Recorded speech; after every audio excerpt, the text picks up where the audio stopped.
Buenas tardes a todos, gracias por su asistencia. Vamos a dar comienzo al acto con unas palabras de Vicente Bosch, que es uno de los coordinadores y el bibliotecario de la entidad.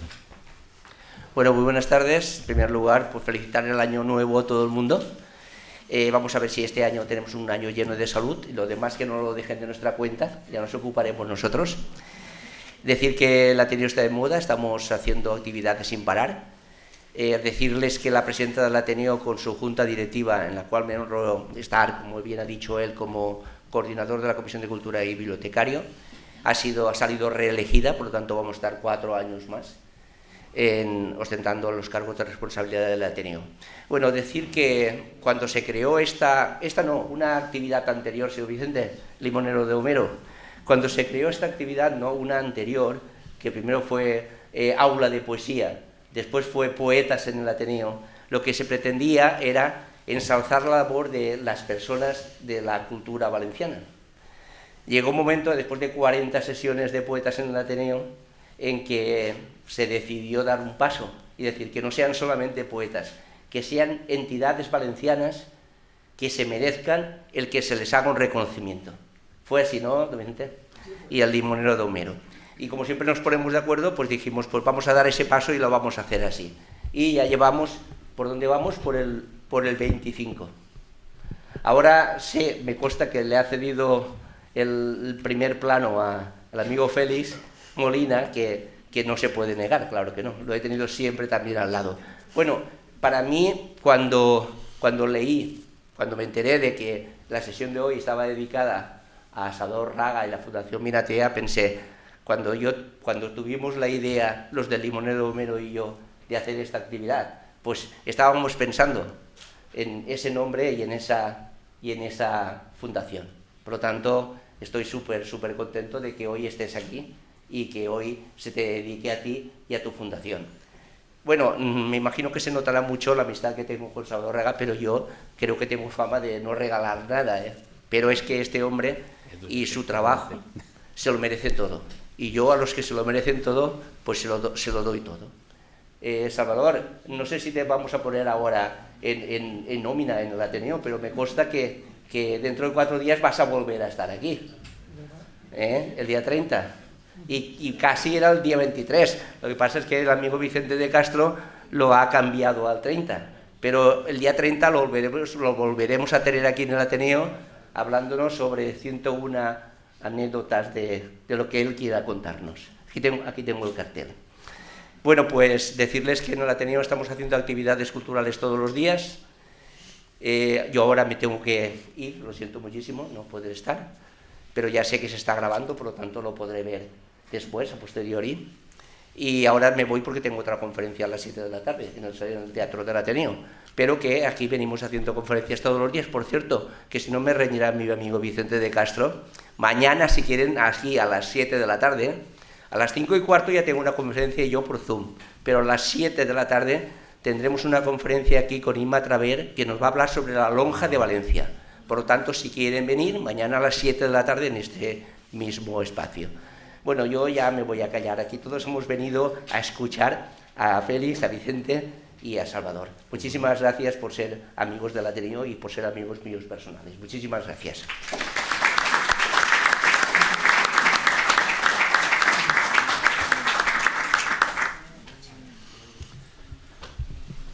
Hasta luego, Vicente.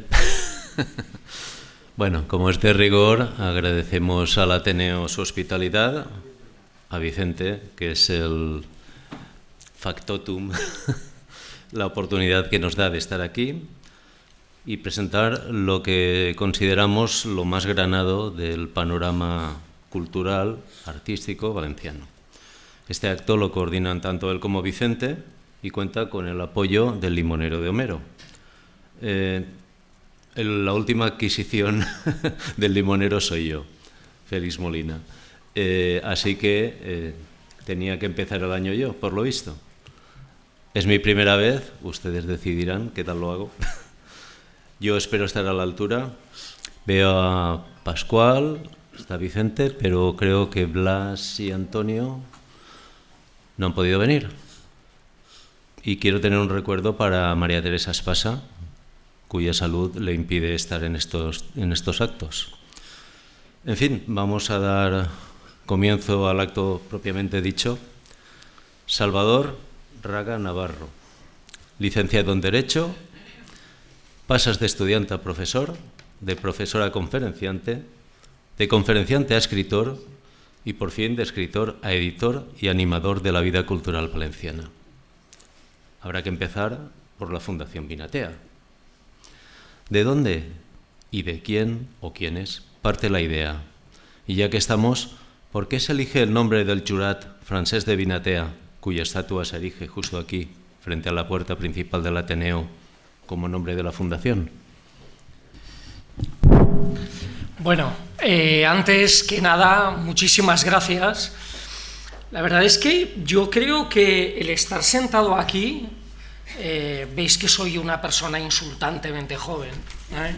O sea, creo que es un lugar que para poder justificar mi presencia en este lugar, uno tiene que decir algo que desde luego, pues, en fin, sea distinto a lo que uno pueda esperar. Yo tengo que confesar que en este momento yo estoy emocionalmente muy golpeado. Yo vivo en Catarroja.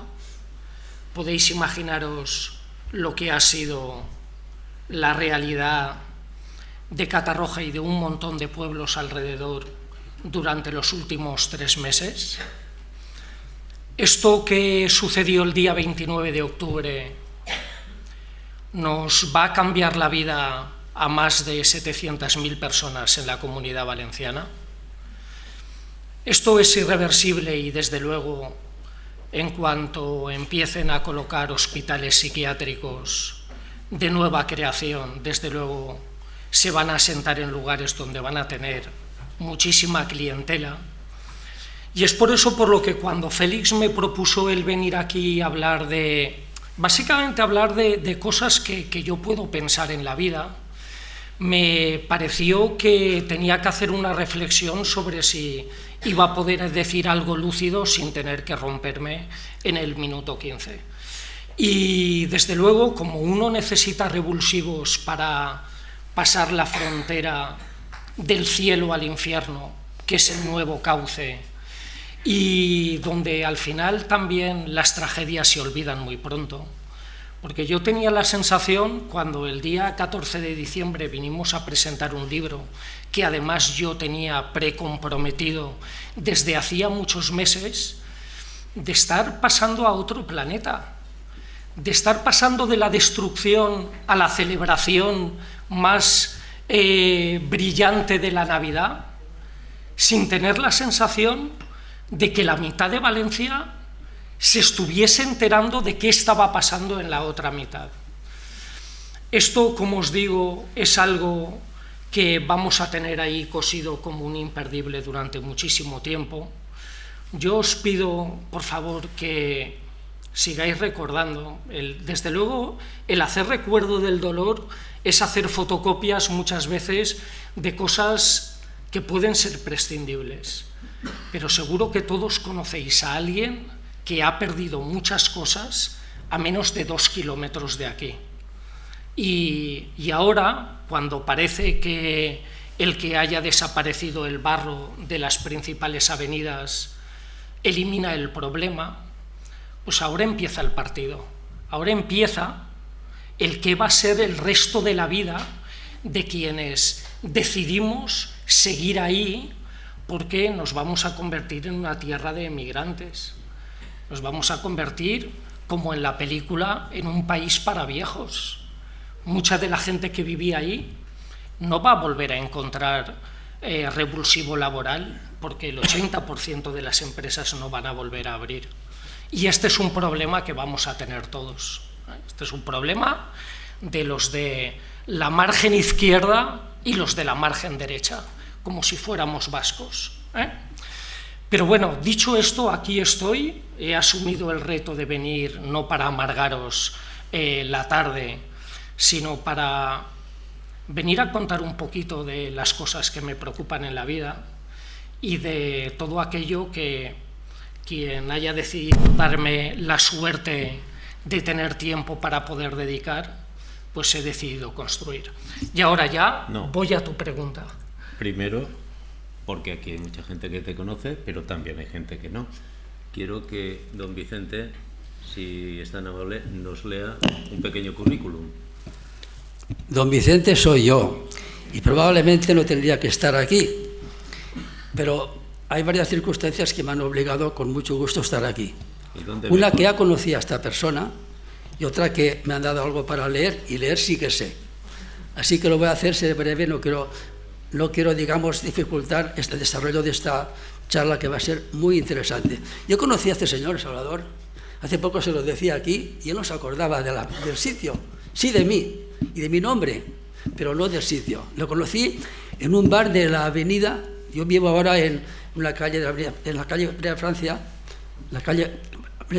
y mi calle es una calle corta, se llama Alfredo Lani Olmos, y da a la avenida, que está llena de bares. Y un día de noche me acerqué por allí y vi mucho jaleo en un bar. Digo, ¿qué pasa aquí dentro? Me asomé, estaba este señor armando jaleo, con otro amigo mío, un argentino llamado Jorge, y su esposa Marga, muy amiga mía, y me acerqué. ¿Qué pasa aquí, Marga? Que la conocía mucho. Estamos aquí presentando un libro en beneficio de algo, me dijo. En beneficio de algo. Digo, este hombre es un benefactor, pensé yo, ¿no? Y me enteré, hablé contigo y te ofrecí algo que no diré aquí, tú también te has olvidado, que referido a libros. Por cierto, hablando de esto y de la Dana, estamos pensando hacer alguna cosa por la Dana, incluso aquí. No sabía que tú vivías en Catarroja. Y a lo mejor hacemos algo con tu colaboración. Claro que sí. Es posible que sí. Claro que sí. Total, que dicho esto, tengo cierto derecho a hablar de él, porque lo conozco un poquito, no mucho. También sé que ha hecho muchas obras de caridad, una ONG muy importante que hace mucho bien a la humanidad. Y eso también es importante saberlo, y que se sepa. Y de ello hablaremos, supongo, hablarás con Félix, que es el que se encarga de llevar de conducir este acto. Voy a leer lo que tengo que leer, que será una síntesis de lo mucho que habrás hecho, y espero que no me deje lo principal. Salvador Raga Navarro, Catarroja, no digo la fecha de nacimiento, ¿la puedo decir? Soy jovencísimo. 1968, es licenciado en Derecho y presidente de la Asociación Cultural Via Licentus Valencia Gollistes Valencians, institución muy activa en la difusión de aspectos de la cultura e historia valencianas en general y la vicentina en particular. Ello ha dado pie a un buen número de conferencias, exposiciones y colaboraciones con otras entidades culturales, tertulias televisivas y programas radiofónicos como colaborador en cuestiones culturales valencianas, especialmente con su colaboración semanal en el programa de Levante Televisión Valencia en Directe. Ahora que habla que estuviste en el Ateneo, más de una vez, sí. Colaborando. Ha sido profesor asimismo del aula cultural del Ateneo Mercantil de Valencia, en materia de cultura valenciana. Procedente del mundo de los blogs de distintas temáticas culturales, publicaste en 2014 el libro 101 hechos legendarios en la historia de Valencia, que ha sido un éxito editorial con sus 7 ediciones. ¿Cuándo será la octava? No por mérito mío, ¿eh? No, tampoco. La gente me trata con muchísima paciencia, bueno, así que... Tampoco te quites los méritos, que algunos tendrás, seguro. Bueno, vamos a ver. Como continuación a esta saga, publicó en 2017, 1001 curiosidades de la historia de Valencia que te dejarán con la boca abierta. Este libro no lo tengo yo, ¿eh? Bueno, vamos a tener la posibilidad del día 30, como ha dicho Vicente, de que lance el dardo sobre algunas curiosidades de la historia de Valencia y las destripe aquí para el público, con lo cual, pues habrá que si venir. tenéis esa oportunidad, os prometo emociones fuertes. Habrá que venir aquí ese día, que relaciona sorpresas y anécdotas de nuestra historia que nos sorprenderán. También ha colaborado con un relato en la obra 30 hombres fascinantes en la historia de Valencia, y luego 101 relatos de la publicidad antigua y los relatos del centenario. y habrá más, supongo, que hay que no estar apuntados, porque ya son muchos. Es creador y coordina e impulsa el Grupo Cultural Germaníes, grupo formado por profesionales de distintos ámbitos que desarrolla un voluntariado cultural en entidades benéficas y de otro tipo difundiendo nuestra historia.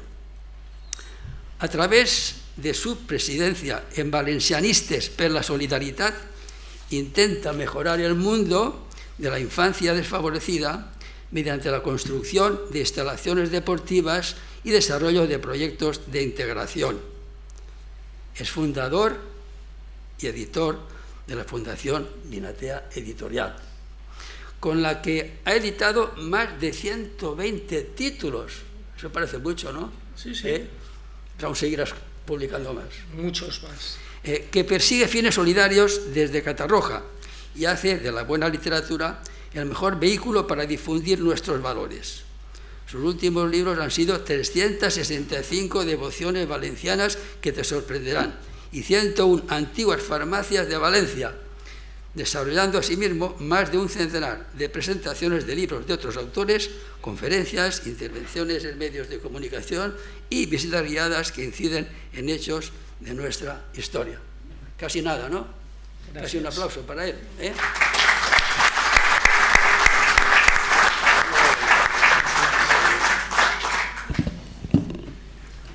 Bueno, y ahora vuelvo a la pregunta. ¿De dónde salió la idea? ¿De quién es? Bueno, yo creo que para clarificar la figura jurídica de lo que es una fundación, yo creo que, y también para diferenciarla de otras entidades asociativas que podemos ver en la sociedad, tenemos que entender que una fundación es la figura jurídica más agresiva con la cual uno se puede topar, porque es la que tiene la máxima fiscalización por parte de las autoridades del Ministerio de Justicia de un determinado Estado, y es por ello por lo que los beneficios fiscales que le puede producir el tener la categoría de fundación a una determinada entidad, por el otro lado se ve equilibrado con un montón de cautelas, un montón de recursos que tienen que ver con la fiscalización de que aquello por lo cual tú has sido considerado merecedor de una fundación tiene que estar en marcha. Y nos vamos un poco al final de la historia, porque es verdad que gran parte de la trayectoria que inmerecida o modestamente pues Vicente ha hablado sobre mi persona han fructificado en la presidencia de una fundación. Y además no es casual que el hecho de que nosotros hayamos dado la posibilidad a más de 150 autores de Valencia de poder publicar sus libros y de tener su oportunidad editorial, pues venga jalonado con el nombre de un personaje injustamente tratado en la historia. El hecho de que salgamos por la puerta del Ateneo y nos encontremos en un pedestal a un personaje que seguramente, si no hubiese sido objeto de polémica hace un par de años, cuando existió la iniciativa por parte del ayuntamiento de turno de que lo iban a querer retirar desde ahí, pues seguramente muchos valencianos ni nos hubiéramos planteado qué méritos adornaban a Francesc de Binatea pues para ser merecedor de un lugar top en una escultura que parece que esté reclamando nuestra atención en Valencia. Yo os voy a eliminar la necesidad de tener que acudir al WhatsApp para ver quién era Francesc de Binatea. Y yo os tengo que decir que Francesc de Binatea es un revolucionario. A mí me encantan las revoluciones, me encanta la gente que no se conforma, la gente que lucha, la gente que se pregunta cada mañana qué leches hay en las 24 horas que van a venir en el día para intentar generar un mundo mejor. No ser espectadores de un mundo que suficiente miseria nos muestra cada día para, desde luego, quedarnos mirándolo como si fuera una pantalla de televisión. Y Francesc de Binatea fue un revolucionario porque en el momento en el que a finales del siglo XIII Alfonso el Benigno decide hacer un contrafuero, Jaime I, cuando viene y conquista Valencia, uno de los 3 grandes regalos que le da a este territorio, que además él considera que es un territorio de cruzada, porque ha recuperado el lugar donde Vicente Mártir había sufrido su martirio, es convertirlo en un reino. Y para convertirlo en un reino y darle identidad a toda una población que puebla un territorio de cohesión, tienes que darle una única norma que sea la que se aplica a todos ellos. Y esto es lo que fueron els furs. Él además previno que desde Vinaròs a Orihuela este reino no podía ser troceado, partido ni repartido. Y cuando Alfonso el Benigno, pues, por insinuación de la reina Leonor de Castilla, le dice que parta entre el hijo que Pedro el Ceremonioso había tenido, que Alfonso el Benigno había tenido con Teresa de Entenza, que va a ser el futuro Pedro el Ceremonioso, y el hijo que había tenido con ella, que era el infante Fernando, que partiese prácticamente en 2 el reino de Valencia, él, que era un xurat en cap, y que además no olvidemos que él, siendo señor de Morella, llega aquí a Valencia para someterse a la justicia del rey, porque él había matado a su mujer.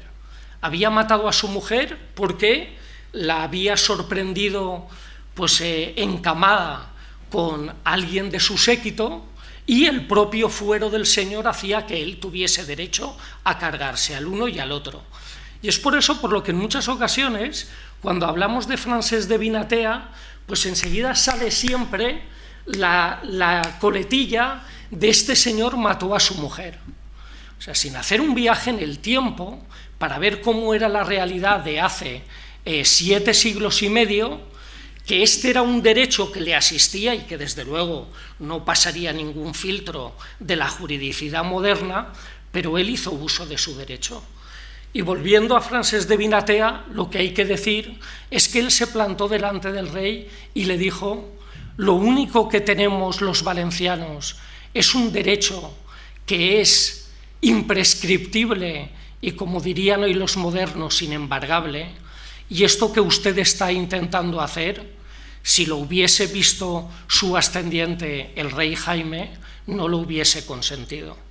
Y él se dirige a su mujer y le dice: reina, reina, el poble valencià és un poble fidel i no és un poble subyugat com és lo poble de Castella.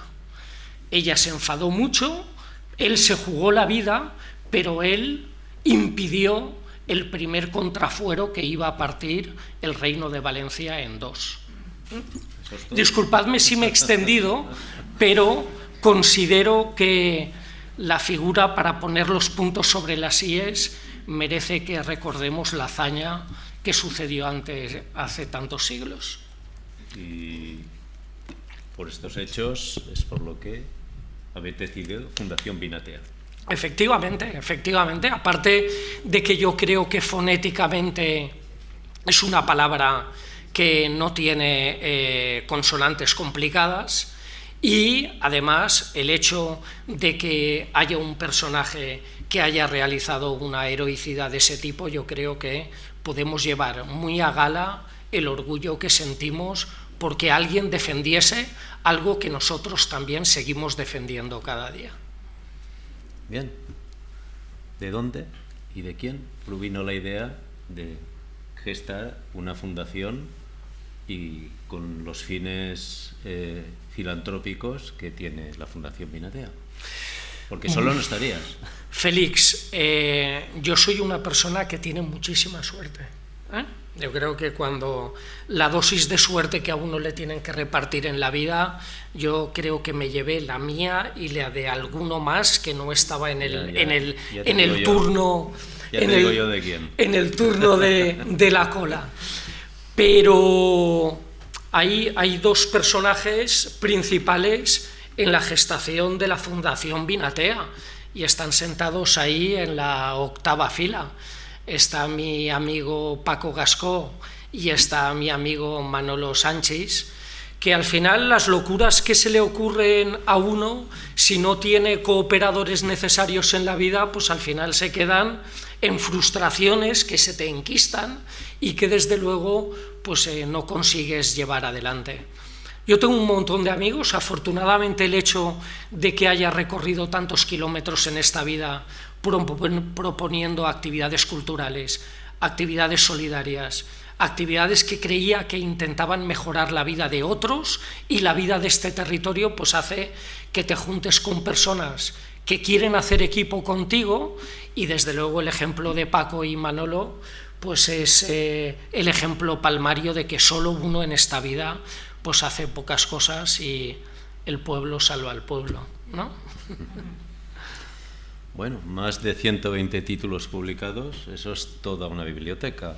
Yo me he hecho una listita, no voy a leer 120, pero sí voy a decir que muchos de ellos empiezan por 101 hechos legendarios de la historia de Valencia, libro que tengo ya hace muchos años, 101 misterios de la Catedral de Valencia, este es de Santiago Soler, 101 antiguas farmacias valencianas, 101 relatos de la enseñanza, 101 crímenes de Valencia, 101 cafés históricos de Valencia, etcétera, etcétera. Esto se inspiró en 101 dálmatas. Bueno, esta es una pregunta recurrente, Félix, ya te digo que, en fin, se te pueden ocurrir muchas preguntas creativas, pero esta ha venido en carrusel de manera frecuente. Y seguramente el 101 haya sido esa raza de perros, además de la cual mi primo Pascual tuvo uno durante una buena parte de su vida. Pero es verdad que nos encontramos prácticamente con el número 101 y bendito encuentro, porque es tan difícil en la vida generar imagen de marca cuando intentas desarrollar un proyecto empresarial. Y cuando el primer libro que tú alumbras y lanzas a la sociedad, que era el libro de los 101 hechos legendarios, no por méritos propios, sino por la tolerancia del público, empieza a ser pedido por el 101 en un montón de librerías, pues al final alguien entiende que allí has encontrado un nicho identitario por el cual merece mucho la pena pues seguir navegando. Y ese fue el motivo por el cual seguramente venía de los dálmatas, pero en el momento en el que iniciamos un producto 101 y vemos la aceptación que tiene, eso nos marca un camino que, visto por el retrovisor, yo creo que lo hemos hecho razonablemente bien. A Disney también le dio resultado. Sí, sí. De los títulos que he mencionado, o de los que tú quieras, ¿cuál recomendarías para empezar tu colección a un profano, a alguien que no tenga ninguno de tus libros? Mirad, no voy a recomendar uno mío, porque me parece que esa sería una presunción ya intolerable esta tarde, pero tengo que deciros que el hecho de que todos los beneficios que dan los libros de la editorial Vinatea vayan destinados a proyectos solidarios, nunca lo utilizo como señuelo comercial para que nadie mire con una especial simpatía lo que tiene Vinatea en su fondo de catálogo. Creo que la calidad literaria de lo que ha alumbrado como editorial Vinatea está en un nivel de exigencia al mismo nivel que cualquiera de las que os podáis plantear ahí, que tienen un montón de oficinas, que tienen un montón de trabajadores, que tienen un montón de medios informáticos, que gastan un montón de dinero en publicidad.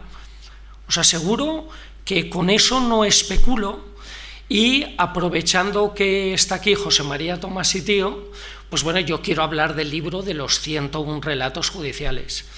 Sobre todo porque ese libro de los 101 relatos judiciales, la mecha de ese libro la provoca una experiencia en un tribunal internacional que él desarrolla sobre todo para defender los derechos de comunidades indígenas que habían sido tremendamente golpeadas, que son los eternos paganos del reparto de poderes de unos caciques y de otros, y allí planteé que podíamos desarrollar 101 relatos judiciales, pero bajados a la calle, De hecho, estuvimos la semana pasada con Baltasar Garzón, que además él también participa en este libro, y el leitmotiv de este libro era el de 101 juristas que escribiesen mis 101 casos judiciales famosos de la historia, pero trayéndolos a la anécdota diaria, trayendo a aquellas personas que fueron jueces, abogados, fiscales, testigos, jurados, que nos contara qué es lo que había pasado en aquel caso. Y desde luego os puedo asegurar que es un carrusel, o sea, de casos judiciales en los cuales uno se pregunta, que en muchos casos pues la justicia nos encantaría que fuera distinta a lo que es, porque los plazos de dilación de muchos asuntos desde luego hacen que la palabra justicia pierda muchas letras, desde luego.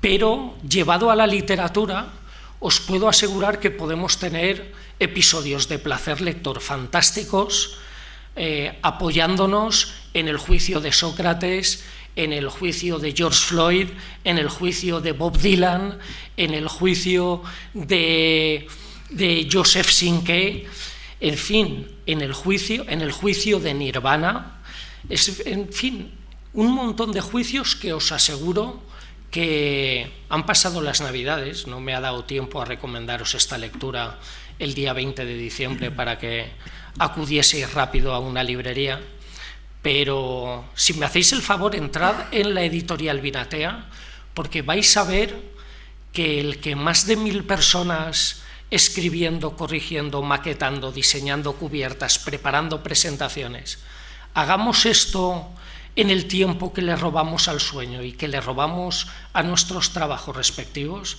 desde luego a mí me produce muchísimo orgullo. Bueno, yo creo que ya me has dicho cuál era tu libro favorito. Vamos a hacer un pequeño recorrido vital, apoyándonos en las fotografías que amablemente nos has cedido para compartir, y simplemente quiero que las vayas comentando, porque son tuyas, son muy íntimas por lo que veo. Bueno, pues esa cabecita que está en la cuna y esa cabecita a la cual una madre orgullosa pues está levantando en el aire, pues bueno, soy yo. Y además en 1968 yo creo que todavía no teníamos esa facilidad de poder hacer fotografías donde uno pudiese eliminar de sus dispositivos un montón que le sobraran y todo ese tipo de cosas, con lo cual, pues bueno, yo no tengo tantas fotografías, y aunque me produce mucho pudor el tener que exhibir esta parte de mi aparato digestivo pues de esta manera, pues nada, ahí estoy yo pues sin saber lo que le esperaba a la vida, ¿no? Ahí tienes otra. Creo Sí. que ahí tampoco esperabas nada todavía.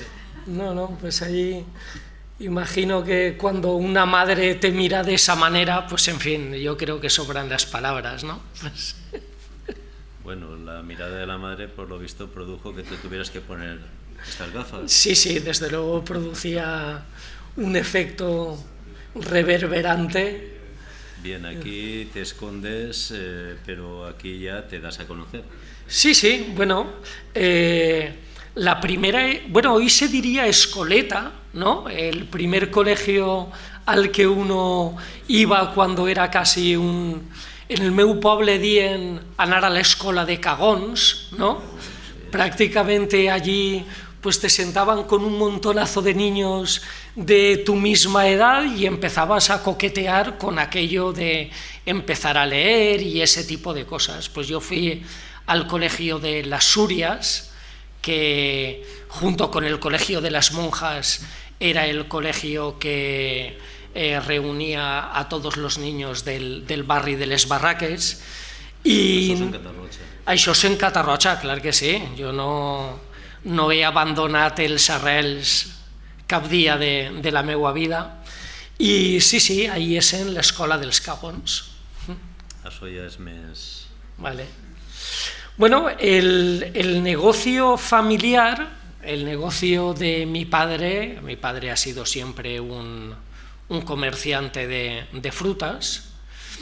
En los tiempos en los cuales de la naranja y del arroz pues podías dar carrera a hijos, a sobrinos, hasta incluso podías ayudar a algún familiar no tan favorecido para que tuviese las mismas oportunidades que estaba teniendo tu familia. Y aquel negocio que en un momento determinado pues, fue la herencia de un tío abuelo, después se convirtió en una parada en el mercado de Abastos, después se convirtió en una parada en Mercavalencia, y quienes conozcáis cuál es la realidad de alguien que trabajaba en estos mercados, en los cuales a primera hora del día tú tenías que vender a pequeñas fruterías pues todo lo que vendían a lo largo del día, pues te puedo asegurar que mi padre, todo lo que ha trabajado en su vida, pues era para que sus hijos, pues como en tantas ocasiones, ¿no?, pues tuviesen una vida llena de oportunidades, exenta de preocupaciones, pero eso no ha hecho que desde luego él pusiera en sus dos hijos, ahí está mi hermano Óscar en la segunda fila, pues la semilla de la responsabilidad, la semilla del pensar que lo que él había construido y que nosotros íbamos a recibir, pues tenía que servir para algo, y desde luego que tenía que servir para algo que no fuese para mejorar nuestra propia vida, sino para intentar ponerla al servicio de determinados fines sociales. Y ahí yo siempre recuerdo una frase que en alguna ocasión me dijo mi padre, y me dijo: mira, Salva, nosotros tenemos la suerte de no tenernos que preocupar de por la noche que haya un plato de tortilla encima de la mesa. Si alguna vez tú necesitas ayuda de otro, pregúntate si cuando las cosas te fueron bien, hiciste lo suficiente como para que cuando tú necesites ayuda tengas derecho a exigir que otro te la dé. Y este señor es mi padre. Este señor efectivamente es el tributo Salvador Raga Ramón, y bueno, mi hermano y yo nos sentimos que el cordón umbilical lo teníamos, porque mi madre falleció cuando yo tenía 6 años, cuando mi hermano tenía 3, y eso hizo pues que mi padre tuviese que asumir otra clase de responsabilidades que desde luego no estaban en el guión, cuando mi madre en la foto anterior pues me levantaba y no tuvo tiempo de decirme: disfruta de mí porque esto no te va a durar tanto como tú querrías. Bueno. Pues lo vamos a dejar ahí, luego continuaremos, hay muchas imágenes todavía. Bueno, resulta llamativo que 101 sea tu cifra clave. Llamativo por lo abultado, aunque con 365 devociones valencianas te has superado. Quiero decir con esto que cuentas con un amplio número de colaboradores, de otros autores a los que animas a escribir. ¿Es posible movilizar a tanta gente? Yo recuerdo una llamada tuya para movilizar de mi barrio, de Nazaret, a escritoras. Y justo viniendo me he encontrado en el autobús con una. Y le he dicho: sí, le envié un relato. Lo que pasa es que todavía no ha llegado a buen puerto el libro. Pues cuéntanos, ¿cómo lo haces? Bueno, yo creo que cuando uno pide cosas que uno siente que parten de su alma, pues al final es fácil que el mensaje llegue al destinatario. Con el formato 101, sobre todo, conseguimos dos cosas: abundar en determinados formatos que quizás abordados de otra manera no tendrían una profundidad como la que puedes tener 101 impactos, que ese producto final tenga una paleta de colores tremendamente amplia, porque cada mano que perpetra un relato desde luego está condicionado por un montón de cuestiones que tienen que ver con su pasado, y al final eso se refleja en la literatura que nosotros ponemos encima de la mesa. Pero y además también porque hay un montón de gente que tiene la cualidad innata y la potencialidad de poder escribir algo perfectamente potable y perfectamente digno, y con formatos de 101 se le da la oportunidad a que la gente explore esas capacidades que en un momento determinado pues alguien tiene ahí en el congelador o tiene dormidas. Por tanto, ese formato 101 para nosotros, como he dicho antes, es una bendición. Involucras a un montón de gente y eso también es especialmente extenuante porque te hace recorrer un montonazo de kilómetros, porque mucha gente quiere presentar su antología, la antología en la que ha participado, y tienes que ir en el momento en el que te lo permite la realidad, pues de Cádiz a Sevilla, de Sevilla a Badajoz, de Badajoz a Salamanca, empalmas con La Coruña, de La Coruña te vas a Oviedo, te vas a Bilbao, de Bilbao bajas a Logroño. Y bueno, este tour, para algo uno ha elegido pues esta condición de editor, de pensar que un proyecto editorial es un proyecto tremendamente identitario.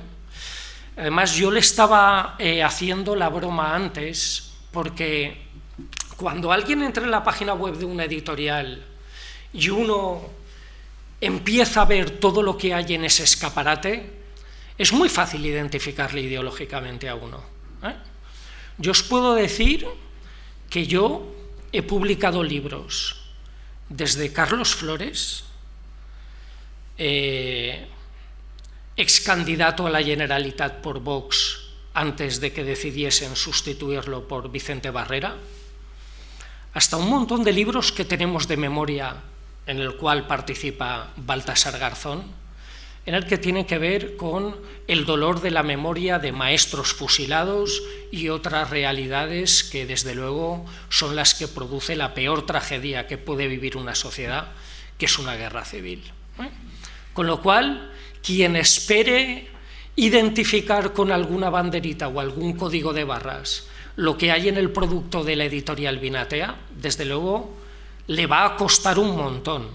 Le va a costar un montón porque os digo que si algo está en mi obsesión es el de editar productos que te estén contando cosas para que tú pienses, para que te dé la oportunidad de valorar y de posicionarte, pero desde luego, o sea, sin practicar el sectarismo y de pensar que las verdades sobrevuelan a un montón de puntos cardinales del globo.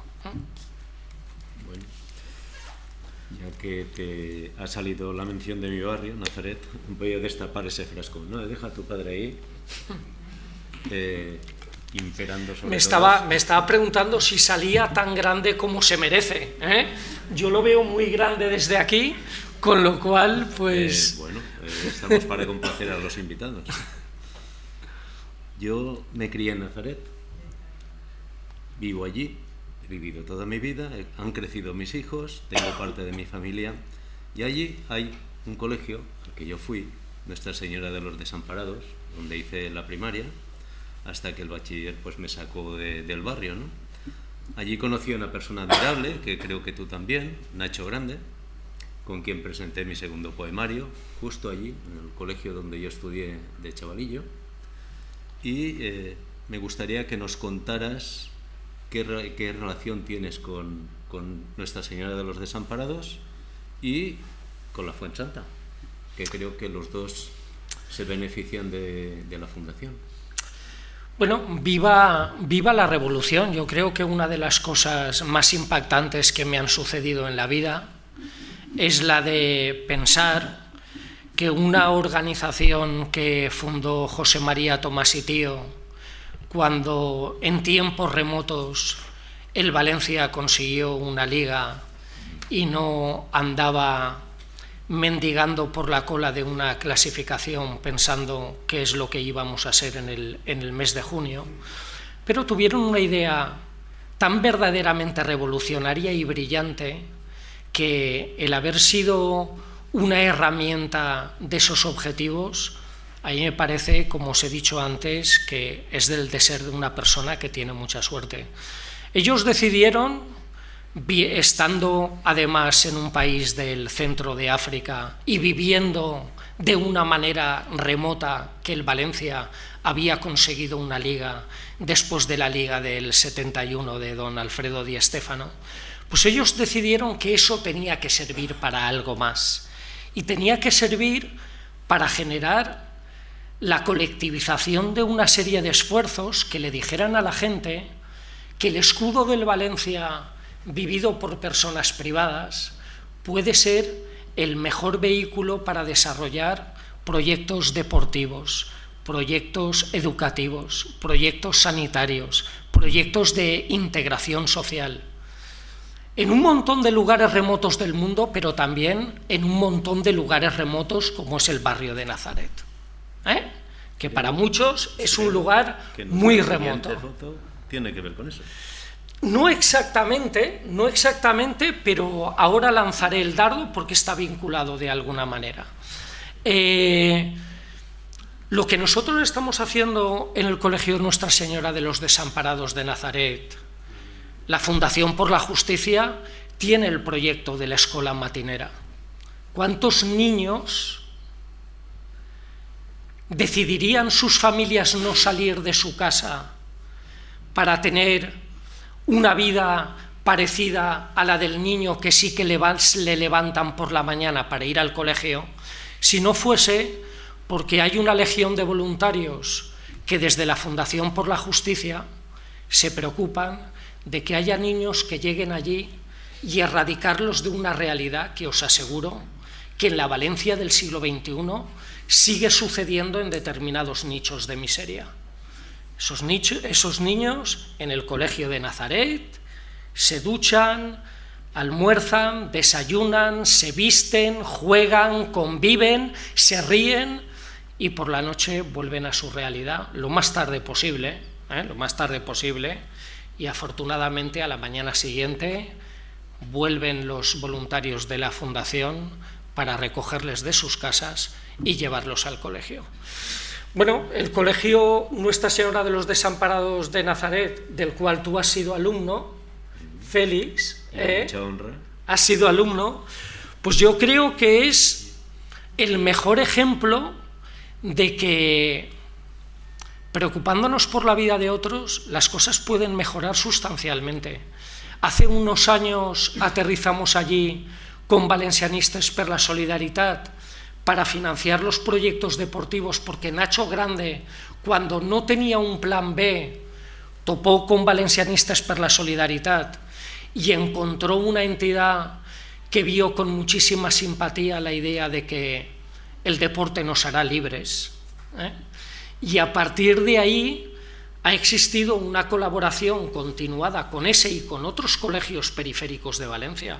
La Fuensanta en el Colegio Jesús María del barrio de la Fuensanta, no el Pijo de Fernando el Católico, el de la Fuensanta, el que está detrás del Hospital General. Hemos estado en colegios en la Coma, hemos estado en otros colegios, pensando que aquellos valores del esfuerzo, del sentirse equipo, del respeto a quien te está juzgando, tienen mucho que ver con el crecimiento personal. Y por tanto, eso es lo que está pasando en el barrio de Nazaret. La Fundación por la Justicia despierta a esos niños para que hagan lo que deban hacer y tengan lo que en derecho les corresponde, y Valencianistes per la Solidaritat pues ofrece un recurso lúdico educativo desde el deporte para mandar un mensaje que ser del Valencia no solo es muy doloroso, sino que se puede llevar a un plano de dignidad que os aseguro que ya lo quisieran para sí muchos otros clubes de la primera división, mientras estemos ahí. Y seguimos con Nazaret. Uno que es de familia panadera, de quinta generación, como ya sabes, estuvo muchos años sirviendo el pan en, y ya lo he recordado, espera que, así, el chalet del doctor Bartual. Vaya. Camino del Canal 23. Sirviendo el pan al Casal de la Pau. ¿Tú tienes algo que contarnos del Casal de la Pau? Pues mirad, esta es otra de las pedradas que te da la vida. Yo estaba trabajando en aquel momento en el departamento jurídico de Ford y en aquel tiempo de tránsito en el cual el servicio militar estaba a punto de desaparecer, te daban la opción de realizar una prestación social sustitutoria en una entidad social si es que no querías ir a hacer el servicio militar con el corte que eso te suponía a nivel familiar, a nivel laboral, etcétera, etcétera. Y resulta que la bolita le corresponde a que tenga que ir a la calle Visitación, a una entidad en la que cuando yo aterrizo allí, un sacerdote, José Antonio Vargas, me llama a capítulo y me dice: mira, yo no sé si el que hayas entrado por esa puerta va a ser algo que con el paso del tiempo vayas a poder identificar con la suerte o con la mala suerte. Lo que te puedo decir, antes de que pasen los días, es que aquí vas a vivir emociones como seguramente no las vas a vivir si te mandan a cuidar del polideportivo de Marchalenes, por ejemplo. Y quiero que tengas claro que si en un momento determinado entiendes que lo que estás viviendo aquí supera tu capacidad de digestión, lo digas, porque no serías el primero. En la peor época del VIH, había pocas entidades en Valencia que decidiesen que la atención a aquellos enfermos del SIDA, que muchos de nosotros acabábamos identificando con personas que o bien se lo habían ganado por tener una sexualidad criticable, por tener una promiscuidad manifiesta o por querer meterse en la vena cositas que desde luego las venas no estaban diseñadas genéticamente para aquello que estaban haciendo, pues bueno, que era como una especie de castigo divino en el cual pues alguien desde otro plano había decidido hacer justicia, ¿no? Vamos a mandaros un virus que va a ir esquilmándoos poquito a poquito, porque esto que estáis haciendo, desde luego, no respira los aires de cómo la sociedad debería ser. Y, claro, no os voy a decir cuál es el contraste entre lo que yo vivía por el día, pues en una realidad empresarial donde lo que priman son los números, son los objetivos, son exigencias que nunca en la vida, pues si eres un ser levantisco, pues vas a admitir, porque confieso que soy un tipo bastante individualista, pero por la tarde me daba un baño de realidad cuando entraba por aquella puerta, que mejor no abrir ese melón. Pero mirad, yo he estado de administrador del Casal de la Pau, he estado casi 25 años de mi vida. 25 años de mi vida. Imaginaos 25 años estando en primera línea de algo y no en una trinchera, o sea, dando la cara para lo que da. Yo recuerdo aquellas salidas para buscar gente que teníamos acogidas en el Casal y que estaba en el río, cuando el río no es el paraíso que tenemos ahora mismo y que mucha gente moría de un mal pico debajo de muchos puentes y morían en soledad. Y sí que me gustaría contar una historia que, desde luego, ahora el Casal de la Pau está en las mejores manos que uno pueda estar, porque mi amigo Juan Molpeceres es ahora mismo quien lleva el timón del barco.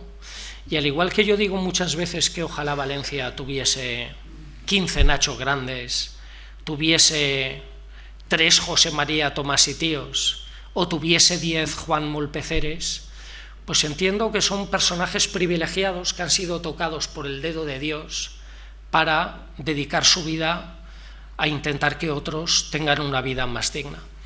Pero mirad, cuando ya estábamos hasta la zona testicular de que la gente se nos muriera en la calle Visitación, en una especie de bajo que parecía un tranvía, de fachada estrecha y algo como muy longilíneo, que para llegar al final de esa casa pues tenías que recorrer un montón de pasos, un lugar oscuro, se nos apareció un proyecto de rehabilitación de Ciutat Vella, que era el Plan Riba.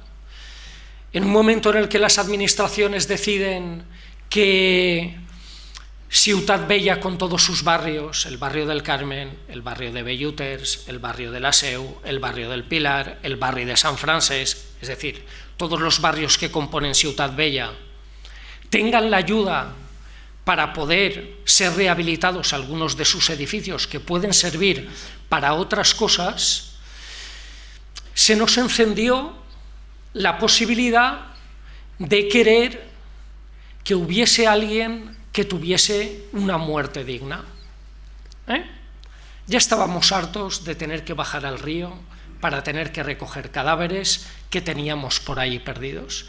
Y yo me entero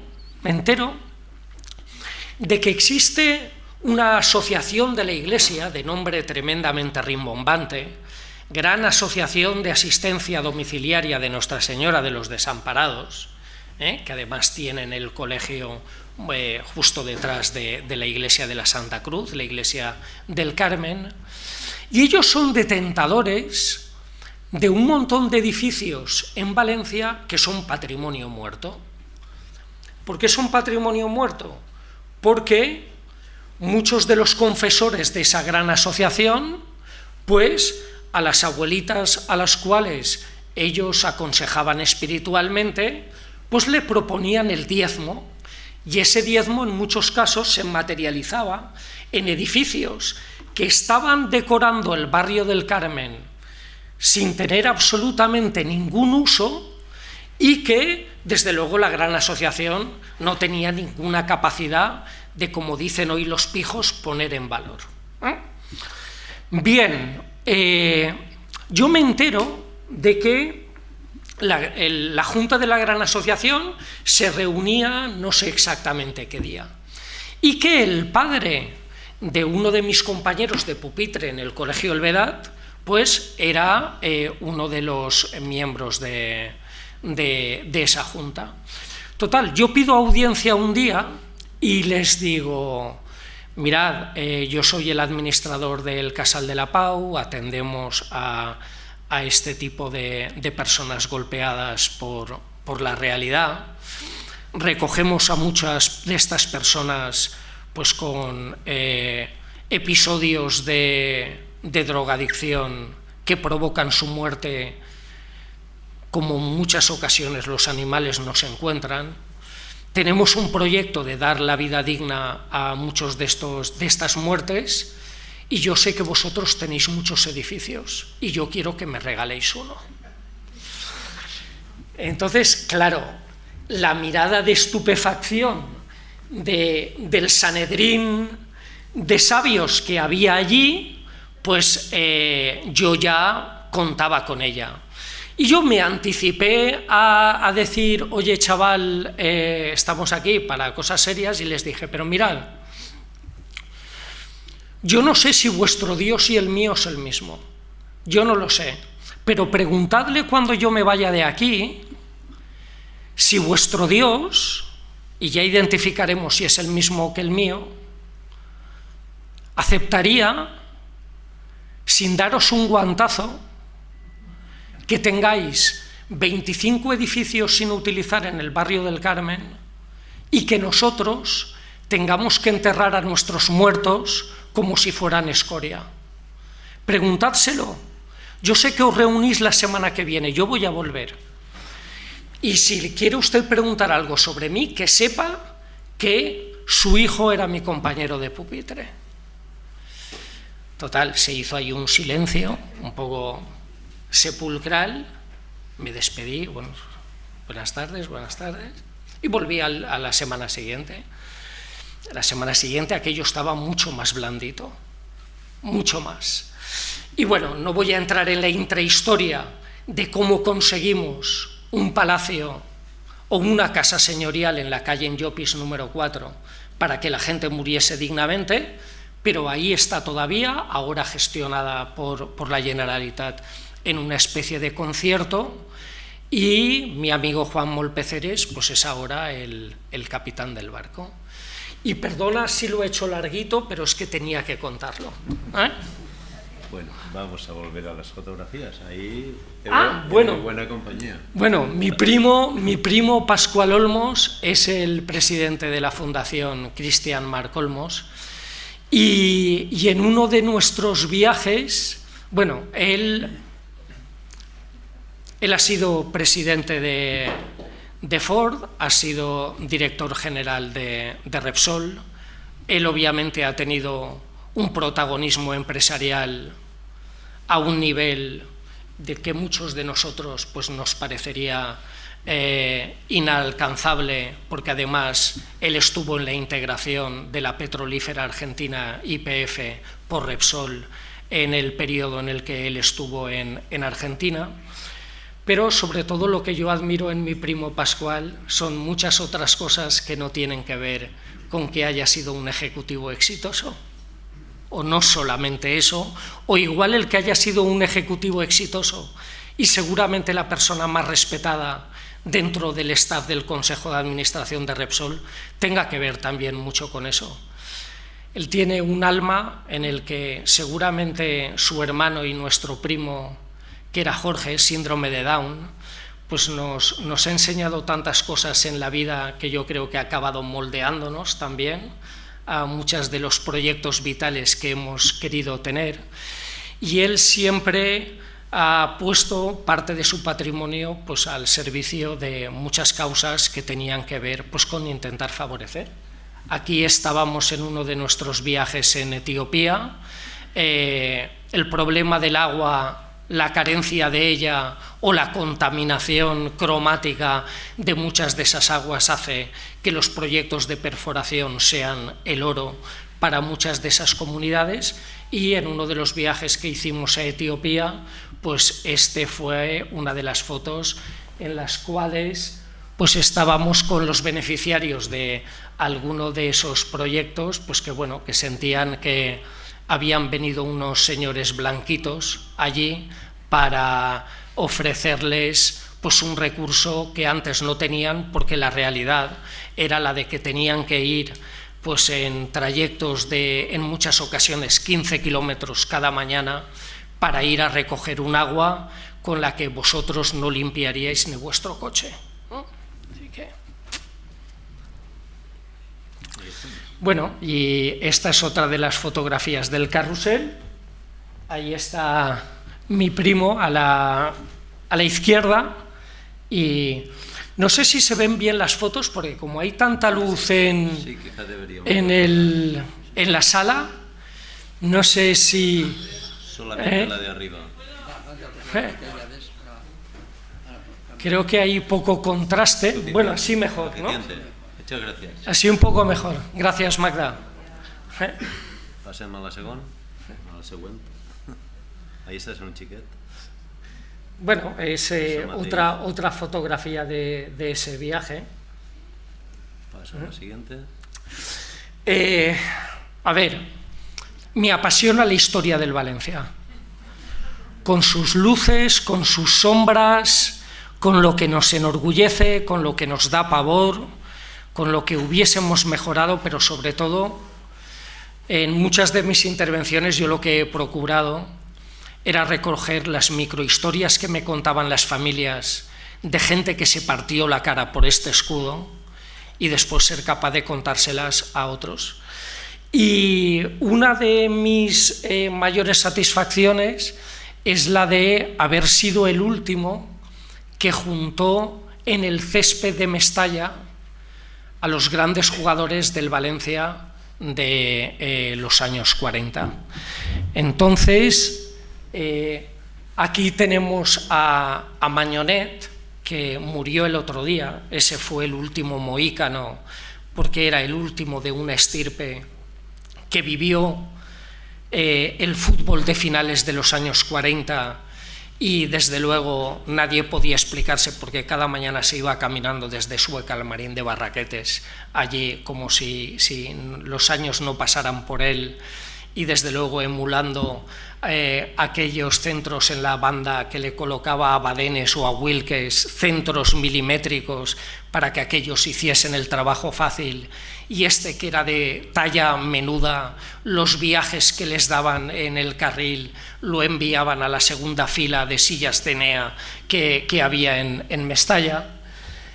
Aquí tenemos a Paco Sendra, también de Sueca, capitán del Valencia en la primera Copa de Ferias, y a pesar de que era un poco lento, pues otro carácter dentro de nuestro fútbol. Tenemos a Quique Martín Navarro, que muchos conoceréis porque en la final de Copa que el Valencia le gana al Barcelona por 3-0 en Chamartín, él es el portero que sube al larguero, y él hasta el final de su vida estuvo viviendo en la calle Albacete. Yo fui el último que le hizo una entrevista en vida a Quique Martín Navarro. ¿Qué tengo que decir de Tonico Puchades? Es que cualquier cosa que diga de Tonico Puchades, en fin, va a ser tan absurda, tan superflua, que me niego a decir nada. Y ahí arriba tenemos a Vicent Guillot, el único superviviente de esa fotografía. Tenemos a Vicent Piquer, el Rocher del Algar, un central de los que tenían que partirse la cara a finales de los 50. Y bueno, y mi padre allí al lado, que yo creo que fue una de las fotografías que más satisfacción le dio, pues el poder estar junto a los ídolos, porque es que además mi padre me contaba que el primer partido en el cual él fue a Mestalla fue en 1947, cuando el Valencia se enfrentaba al San Lorenzo de Almagro. San Lorenzo de Almagro en aquel momento era el equipo top que había en el orbe mundial. Y San Lorenzo de Almagro vino a hacer una gira por Europa, vino a Valencia. El Valencia consiguió empatar con un gol de Igoa, el sexto eléctrico, que además vivió durante buena parte de su vida en Catarroja. Y bueno, como veis, soy un absoluto nostálgico también de lo que tiene que ver con el club del Murciélago. Bueno, hay más que usted con Murciélago. Bueno, sí, sí, Nazaret, sí, más lejos. es verdad. Bueno, esa fue la última entrevista que se le hizo en vida al que, con permiso de don Santiago Cañizares, ha sido el portero más prestigioso de la historia del Valencia. Estamos en la playa de La Concha y me desplacé allí porque sabía que don Ignacio Izaguirre pues estaba muy malito, pero yo quería que me contara cosas. La entrevista no fue desafortunadamente tan bien como a mí me hubiese gustado, porque es verdad que tenía muchas luces y sombras en su memoria. De repente perdía el hilo de lo que te estaba diciendo y se quedaba callado. Pero bueno, yo tenía que hacer ese viaje a Donosti e intentarlo, y bueno, y tengo el honor de haber sido el último que estuvo en su casa pues para preguntarle cosas. Bueno, esta es la final de Champions en San Siro, pues que la segunda vez que pasa el tren de la gloria por nuestra casa y no para en la estación que tenía que haber parado. Volvimos de San Siro, yo creo, con la sensación de que no íbamos a volver a tener nunca más la oportunidad que en aquel momento pues nos presentó la historia de manera reincidente en 2 ocasiones, pero el jolgorio previo, pues con un montón de aficionados del Bayern que estaban hartos de ganar la orejona, pues bueno, fue el preludio de la frustración que tuvimos en un viaje infernal con un tren de cercanías que venía desde Milán hasta Valencia, y creo que tardamos, pues no sé ni lo que tardamos en llegar. Esta fue por penaltis. Bueno, un aspecto que también me ha dado un montón de satisfacciones en la vida ha sido la del cicloturismo. Durante un montón de años hacía grandes rutas por España, sobre todo recorriendo los distintos caminos de Santiago y otras rutas culturales periféricas, y en ese caso estamos en Ponferrada, en el camino aragonés en el camino francés de Santiago, pero es una de las múltiples rutas que, cogiendo la bicicleta, pues hacíamos o bien solos o en compañía, pues para recorrer distintos lugares en los que se vivían cosas tremendamente nutritivas también. Esta siguiente es un poquito más íntima. Bueno, pues en esa estoy con mis sobrinos, con Alvise y con Alegra. No sé exactamente si es en mi casa, si era en la suya, pero bueno, la fotografía de mi ahijada y de mi sobrino pues tenían que aparecer en este carrusel también. Eres nuestro invitado. Sí, sí. Bueno, eres el de la derecha, ¿no? Sí, soy. Sí, sí.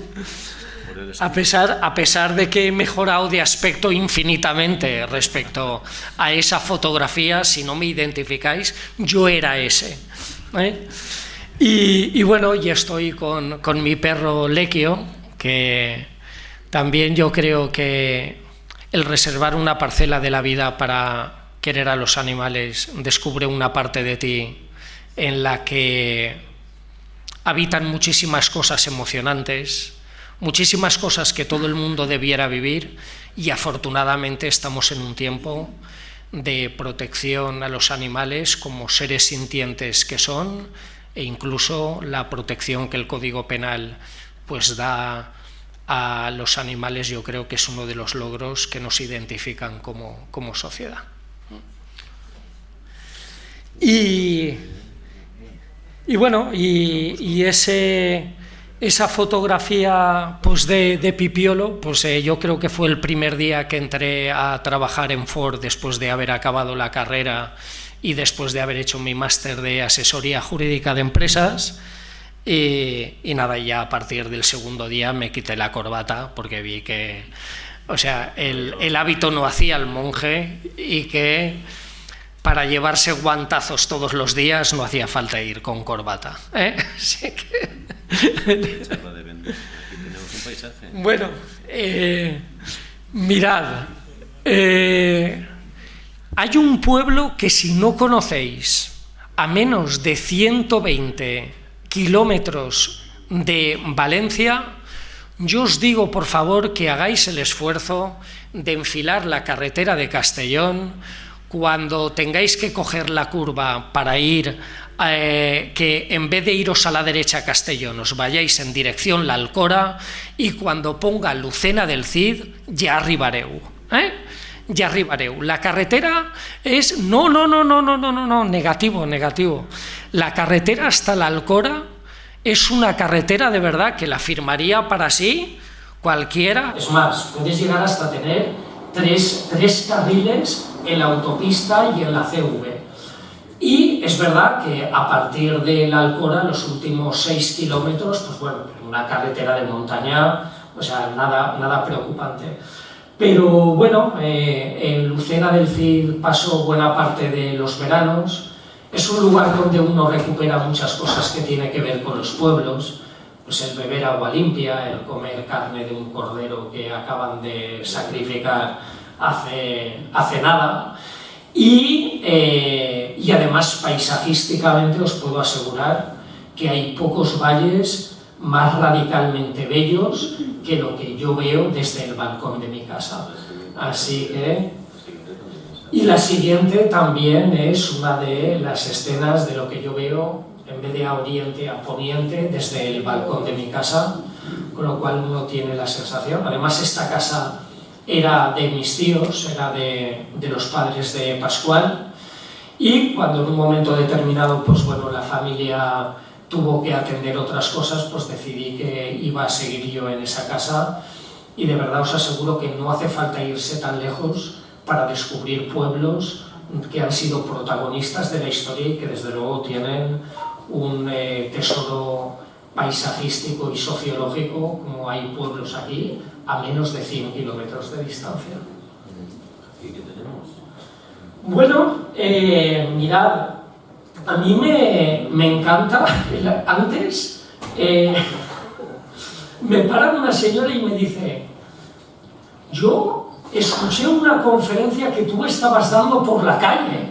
Digo, señora, o sea, como que una conferencia que yo estaba dando por la calle. Sí, sí, ibas paseando con un montón de gente, ibas dando una conferencia y digo, no, sería una visita guiada, ¿no? Bueno, lo cierto es que hace una serie de años, porque me encanta compartir con la gente aquellas cosas que me emocionan de la historia de Valencia, yo solía hacer convocatorias por las redes sociales en los cuales convocaba a la gente en un punto y en ningún caso les decía de qué iba a tratar esa ruta. Unas veces hablábamos de judíos, otras hablábamos de Inquisición, otras de mujeres fascinantes de la historia de Valencia, otras de murallas, otras de república, bueno, un montón de cosas.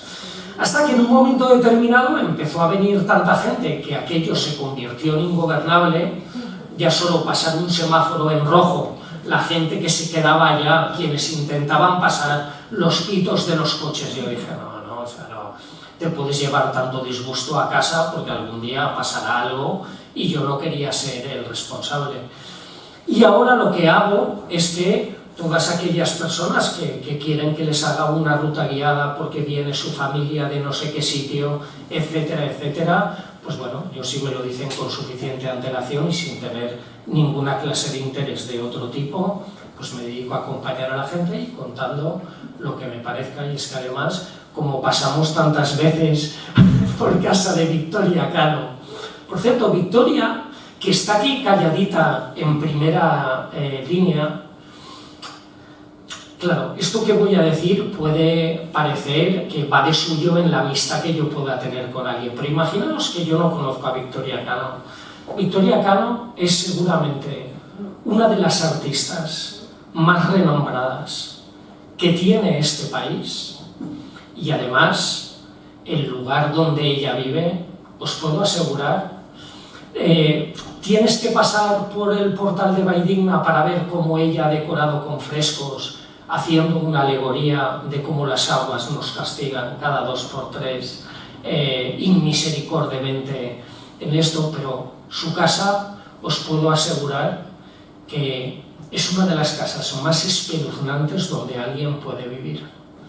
Arcos carpaneles góticos, un patio que ya quisiera para sí muchos apellidos blasonados de Valencia, y bueno, y además ya ha pasado el momento laudatorio. Victoria es mi amiga y me alegro un montón de que ella haya sido capaz de construir ese universo, porque desde luego no es más que la prolongación del talento que ella tiene. Ya no sé si has venido de China, de Londres, de qué bienal has venido ahora mismo, pero bueno, que me encanta que... De París, vale. Bueno, de las Olimpiadas de París. Bueno, pues me alegro que estés aquí. Bueno, seguimos esto con la visita. Vale. Mirad, esto tiene tela. Para celebrar el centenario del Valencia, que desde luego los ocupas que teníamos en las oficinas de Micer Mascó, parecía que aquello fuese algo no especialmente relevante, Ya estoy viendo, Paco, que te estás poniendo ahí en posición de salida. Se nos ocurrió la brillante idea de pedirle a la Peña Valencianista de Benetússer, que además tenía la señera más grande que se había podido, que yo había visto nunca en mi vida, y les pedimos a la Peña Valencianista per la Solidaritat que nos dejasen esa señera porque queríamos hacer algo grande. ¿Y qué se nos ocurrió? Dijimos, ¿cuál es el punto geográfico más alto de la Comunidad Valenciana? No está en la Valencia peninsular, sino que está en la Valencia insular, porque está en el rincón de Ademuz.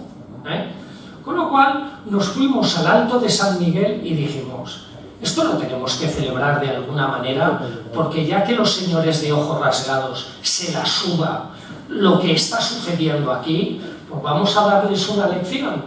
Y cogimos entre una serie de locos esa bandera y desde la Puebla de San Miguel subimos una bandera que pesaba lo que no estaba escrito, y os aseguro que allí en el nido de las águilas sopla el viento racheado, que desde luego el tener aquello, esto no es como cuando el baloncito de la Champions en el centro del campo te lo mueven, ¿no? Allí os aseguro que soplaba el viento racheado, que esta bandera en ocasiones nos iba llevando de un lugar a otro, y bueno, y agitamos la señera valenciana, y además esto acabó apareciendo pues en la primera página de algunos periódicos, pues etcétera, etcétera. Pues sí. Y es que además la fotografía no da una verdadera pista del tamaño que tiene. Os aseguro que es elefantiásica.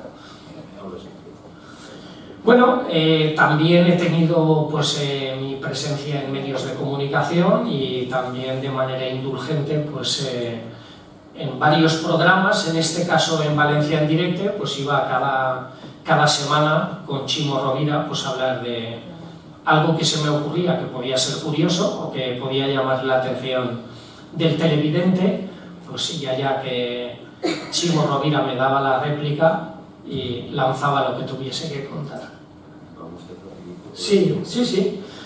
Nada, esta fotografía he querido colocarla porque os digo que si hoy en día el hacer la presentación de un libro puede ser un formato hasta incluso hostil, os garantizo que ese salón de actos que hay ahí al lado lo hemos llenado no una, no dos, no tres, no cuatro, y no solo la parte de abajo sino la parte de arriba, lo cual hubiese sido inaudito porque el Ateneo Mercantil afortunadamente siempre pone a disposición de lo que le solicita Vinatea, porque yo creo que nos dicen, a estos que iba a acogerlos si no son vosotras, ¿no?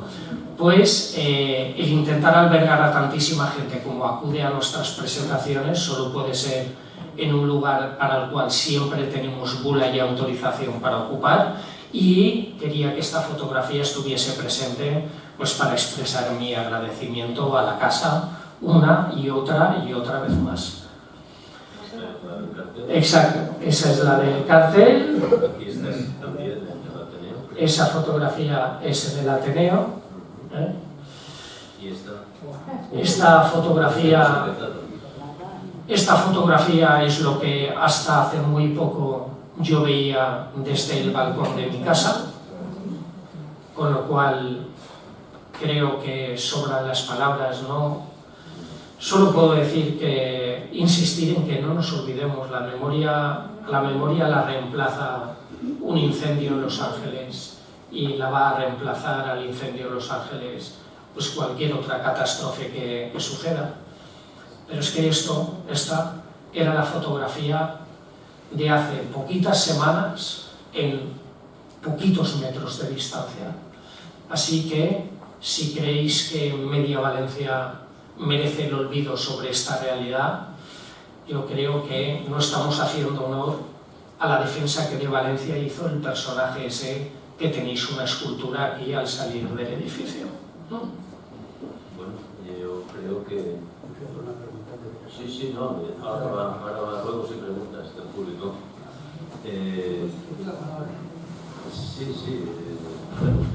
Nuestro invitado tiene bula, ya lo sabes. Nosotros ya quería dar cancha al público, si alguien tiene alguna pregunta que hacerte, antes de despedir algo, porque lo estamos pasando muy bien y el tiempo pasa in misericordia. Yo, si me lo permitís, inicio el coloquio con una pregunta. Salvador querido, que eres una persona muy importante para los demás. Que aquí veo muchos 101, y se ha hablado de los 101 de Alcázar y todo eso. ¿Qué pasaría si tú me pidieras un proyecto sobre 101 poemas? ¿Se publicaría? ¿Tendría la vida editorial o no? No es la primera conversación, de esto tú sí que no te acuerdas. Yo sí que me acuerdo. Pero yo te lo voy a recordar. Yo Yo sí te que me he dicho acuerdo. siempre, Vicente, que yo entendía que aunque tenéis otras editoriales de cabecera, por supuesto, y está muy bien que sea así, porque obviamente cada editorial pues tiene un mensaje distinto que dar, pero yo también te digo que lo que hay en el hígado de la editorial Vinatea está para acompañar cosas que vosotros hacéis aquí de manera recurrente, que yo creo que al final el ser sociedad civil es el estar aquí y poder hablar de lo que nos duele, de lo que nos emociona, de lo que en un momento determinado podemos proyectar en común. Y yo lo que te digo, Vicente, y te reitero, es que esta editorial está para acompañar locuras y revoluciones. Segunda parte de la pregunta. ¿Y si fueran 101 poemas sobre Adán? Tú sabes dónde tengo la herida abierta, y como sabes dónde tengo la herida abierta, estás lanzando el dardito ahí. Estás lanzando el dardito ahí. Pues Así ten que, cuidado que yo te pongo la palabra. Ten cuidado. Vicente, tenemos un pacto. Lo hacemos público. Tenemos un Sin pacto. fecha. Sí. Vale. Tenemos un pacto, pero el sin fecha puede suceder que una dana se junte a otra, con lo cual vamos a ponernos fechas. Vamos a intentarlo. Muy bien. Gracias. ¿Alguien más? Pues a mí se me ocurre cerrar, que ha venido a la cabeza, con un par de versos de Machado, de su autorretrato, que dice: mi soliloquio es plática con este buen amigo que me enseñó ese objeto de la filantropía. Y a modo de despedida, desearte mucha suerte, muchos ánimos, que vayas a promover y que continuéis, porque hacer de la lectura un acto filantrópico es una labor doblemente encomiable. Osa, Salva. Muchas gracias.